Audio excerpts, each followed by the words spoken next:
Solo defiendes lo que tiene valor. Nunca atacas, hablas. Ese es mi consejo.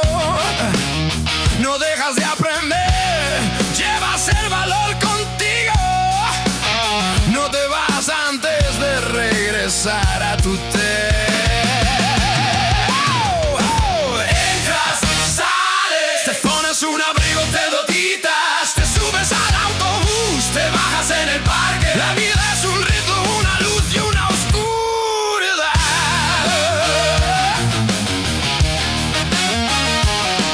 Te vistes, separas la ropa sucia, terminas tu plato, bebes tu vaso, quedas con un amigo, terminas tu trabajo, empiezas con una risa, recoges recuerdos. Entras, sales, te pones un abrigo, te lo quitas, te subes al autobús, te bajas en el parque. La vida es un ritmo, una luz y una oscuridad.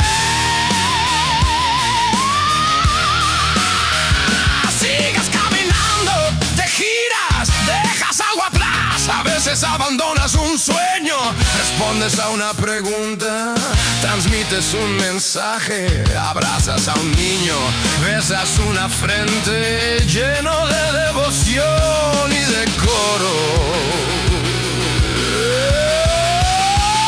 Sientes el amor, celebras la vida, respiras hondo, a veces tienes que estornudar, toses, bostezas, lavas tu cara, te afeitas, te cepillas los dientes, te peinas el cabello recto,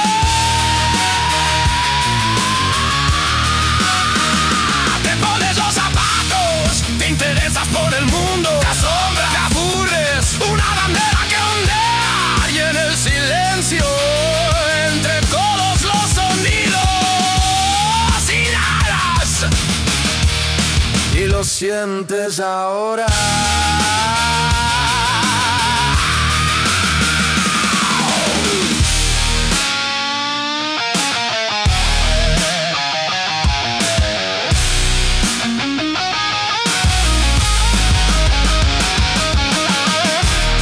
Esta es la danza de la existencia ordinaria.